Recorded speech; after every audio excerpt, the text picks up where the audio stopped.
Vasu talks ప్రేక్షకులకు నమస్సుమాంజలి. రామాయణం బాలకాండ గురించి మీ అందరికీ తెలియజేస్తున్నాను. నా ఈ ప్రయత్నం గనక నచ్చినట్లయితే నా ఛానల్ ని సబ్స్క్రైబ్ చేయండి, లైక్ చేయండి, షేర్ చేసి కామెంట్ కూడా చేయండి. సరే, రాముడు గురించి చెప్తున్నాడు రామాయణాన్ని. ఈ రామాయణాన్ని సీతాయా చరితం మహత్ అని కూడా అంటారు. సరే, రామాయణాన్ని లవకుశుల ద్వారా ప్రపంచానికి తెలియజేస్తున్నాడు ఈ మహర్షి.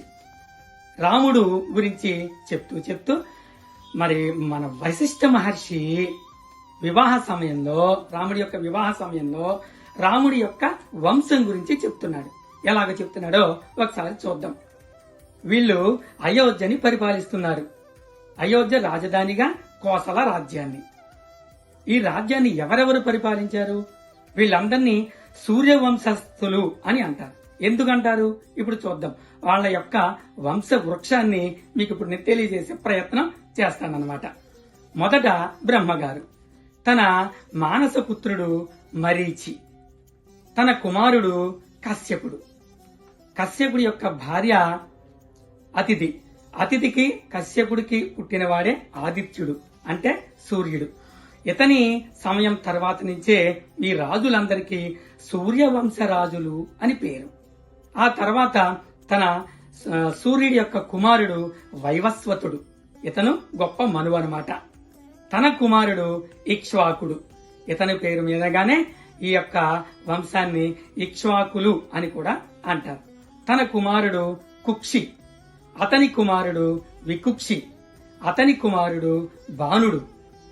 బాణుని యొక్క కుమారుడు అనరణ్యుడు. అనరణ్యుని యొక్క కుమారుడు పృథువు. ఇతని పేరు మీదగానే మన భూమికి పృథ్వీ అనే పేరు వచ్చింది. పృథువు యొక్క కుమారుడు త్రిశంకువు. త్రిశంకు స్వర్గము అంటాం కదా. సశరీరంగా అంటే శరీరంతో స్వర్గానికి వెళ్ళాలి అనేది తన కోరిక తీర్చమని విశ్వామిత్రుడి దగ్గరికి వస్తాడు. అదంతా వేరే కదా. ఆ సందర్భంలో త్రిశంకువు అనేది మనకి తెలుసుకుంటాం. త్రిశంకువు యొక్క కుమారుడు దుందుమారుడు. తన కుమారుడు మాంధాత. ఇతను షట్చక్రవర్తులలో ఒకడు. మాంధాత కుమారుడు సుసంధి. తన కుమారుడు ధ్రువసంధి. ధ్రువసంధి కుమారుడు ప్రసేనజిత్. తన కుమారుడు భరతుడు. తనకి అసితుడు అనేవాడు పుట్టాడు. అసితునికి సగరుడు. ఇతను కూడా షట్చక్రవర్తులలో ఒకడు. సగరుని యొక్క కుమారుడు అసమంజసుడు. తనకి అంశుమంతుడు అనేవాడు పుట్టాడు. అంశుమంతునికి దిలీపుడు. దిలీపునికి భగీరథుడు. ఈ భగీరథుడు ఎవరు? గంగా నదిని కైలాసం నుంచి భూమి మీదకి తీసుకుని వచ్చాడు. తన కుమారుడు కకుక్షుడు. తన కుమారుడు రఘువు. రఘువంశము అనే పేరుతో మన కాళిదాసు గొప్ప మంచి కావ్యాన్ని వ్రాశాడు. రఘు మహారాజు యొక్క కుమారుడు ప్రవృద్ధుడు. తన కుమారుడు శంఖనుడు. తన కుమారుడు సుదర్శనుడు. తన కుమారుడు శీఘ్రకురుడు. శీఘ్రకుని యొక్క కుమారుడు మరువు. మరువు యొక్క కుమారుడు ప్రసర్శకుడు. ప్రసర్శకునికి అంబరీరుషుడు. తరువాత నహుషుడు. నహుషుని యొక్క కుమారుడు యయాతి. యయాతి కుమారుడు నాభాకుడు. నాభాకుని యొక్క కుమారుడు అజమహారాజు. అజమహారాజు యొక్క కుమారుడు దశరథ మహారాజు. దశరథ మహారాజు యొక్క కుమారుడు మన కోదండ రాముడు అన్నమాట. సరే, ఈ రాముడు పరిపాలిస్తున్నటువంటి ఈ రాజ్యం అయోధ్య.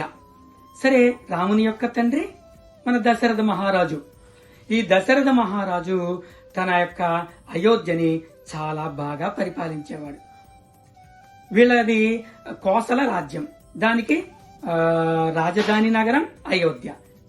ఇది 12 ఆమడుల పొడవు, 3 ఆమడల వెడల్పు ఉండేది మన యొక్క అయోధ్య నగరం అన్నమాట. చాలా చుట్టూ గొప్ప గొప్ప ప్రాకారాలు అవి ఉండేవి. అంతేకాకుండా గొప్ప గొప్ప శిల్పులు, తరువాత బ్రాహ్మణ శ్రేష్ఠులు, గొప్ప గొప్ప వృత్తుల వాళ్ళు, ఏనుగులు, మేలుజాతి అశ్వాలు అంటే గుర్రాలు, గాడిదలు, ఒంటెలు, ఇలా చాలా బాగా ఉండేది, సుసంపన్నంగా ఉండేది. దశరథ మహారాజు కుబేరుని వంటి గొప్ప సుసంపన్నుడు, అలాగే ధర్మ పరాక్రమవంతుడు కూడా ఇలా పరిపాలిస్తూ ఉన్నాడు. అలా ఉన్నటువంటి ఆ అయోధ్య ఎలా ఉందో చక్కగా మొల్ల చెప్తోంది తన మాటల్లో. ఎలాగుందో చెప్తున్నాడు చూడండి. రాజులు కాంతియందు, రతి రాజులు రూపమందు, వాహినీ రాజులు దానమందు, మృగరాజులు విక్రమ కేలియందు, గోరాజులు భోగమందు, దినరాజులు సంతత తేజమందు, రారాజులు మానమందు, నగరమ్మున రాజకుమారులందరూ. అయోధ్యలో ఉండేటువంటి ప్రజలు ఎలా ఉన్నారుట? కాంతి యందు రాజులు. కాంతి అంటే ఆసక్తి కలిగినటువంటి వాళ్ళు, జ్ఞాన కాంతిలో ఉన్నవాళ్ళు అలా ఉన్నారట అక్కడ ఉన్నటువంటి ప్రజలు. రతిరాజులు రూపమందు, అక్కడ ఉన్నటువంటి ప్రజలందరూ కూడా మంచి రూపం కలిగినటువంటి వాళ్ళు. రతిరాజులు మంచిగా ప్రకాశిస్తూ ఉండేటువంటి వాళ్ళు. వాహినీ రాజులు దానమందు, దానం చేసేటువంటి ఆ గుణంలో సముద్రుడులా ఉండేవారు. అంటే అంత గంభీరంగా, అంత గొప్పగా బాగా దానం చేసేవారని అర్థం. మృగరాజులు విక్రమకేలియందు. మృగరాజు అంటే ఎవరు? జంతువులన్నిటికీ రాజు ఎవరు? అడవికి రాజు సింహం కదా. అందరూ కూడా విక్రమం, పరాక్రమంలో సింహంలా ఉండేవారుట. గోరాజులు భోగమందు. గో అనే శబ్దానికి ఆవు అనే మాటే కాకుండా స్వర్గము అనే అర్థం కూడా ఉంది. భోగంలో ఎంత భోగాన్ని అనుభవించేవారుట ఆ అయోధ్యలో ఉన్నటువంటి వాళ్ళందరూ కూడా స్వర్గ సుఖాలు అనుభవించేవారుట. దినరాజులు సంతత తేజమందు. దినరాజు అంటే ఏమిటి? రోజు ఒక పగటిపూటకి రాజు ఎవరు? దినం అంటే పగలన్నమాట. ఇక్కడ డే, సూర్యుడు వంటి తేజస్సు కలిగినటువంటి వాళ్ళు. అంతేకాకుండా రారాజులు మానమందు. మానము అంటే అభిమానంలో సుయోధనుడు లాంటి వాళ్ళు అనమాట. అంటే దుర్యోధనుడు లాంటి వాళ్ళు అనమాట. అక్కడ ఉన్నటువంటి ఈ యొక్క వాళ్ళందరూ కూడా నగరంబున రాజకుమారులందరూ, ఆ అయోధ్యలో ఉన్నటువంటి వాళ్ళందరూ కూడా రాజకుమారులాగానే ఉండేవారుట. ఇలా అయోధ్య పట్టణం ఉండేది. అక్కడ ఉన్నటువంటి జనం, ప్రజలందరూ కూడా ఉండేవారు. ఇంకా కాళిదాస్ అయితే ఇంకెంత బాగా చెప్తున్నాడో చూడండి. త్యాగాయ సమృద్ధార్థానాం. అక్కడ జనం అందరికీ కూడా విపరీతంగా సమృద్ధిగా సంపద ఉండేది. ఆ సంపద దేనికోసంట? త్యాగాయ, త్యాగం చేయడం కోసం, అంటే దానం చేయడం కోసం ఉండేదిట. సత్యాయ మితభాషిణాం. అందరూ కూడా మితభాషణం చేసేవారు, ఎక్కువగా మాట్లాడేవాళ్ళు కాదు.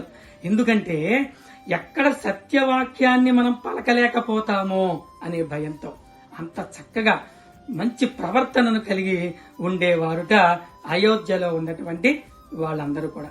అయోధ్యలో గొప్ప గొప్ప పట్టణం, ఆ గొప్ప పట్టణంలో గొప్ప గొప్ప భవనాలు ఉండేవిట.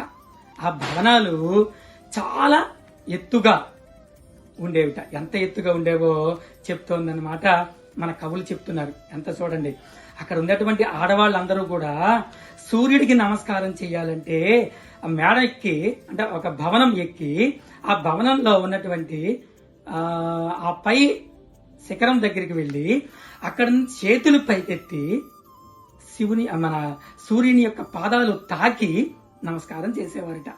అంటే సూర్యుడిని ఆకాశాన్ని అంటేలా అంత ఎత్తైనటువంటి భవనాలు ఉన్నాయి అని చక్కగా అతిశయోక్తిగా మన వాళ్ళు చెప్పారనుకోండి. అంటే అక్కడ ఉన్నటువంటి భవనాలు అంత ఉన్నతమైనటువంటివిగా ఉన్నాయని దాని అర్థం అన్నమాట. సరే, అలా ఉంటుండగా ఏమి జరిగిందో తర్వాత భాగంలో విందాం. Thank you.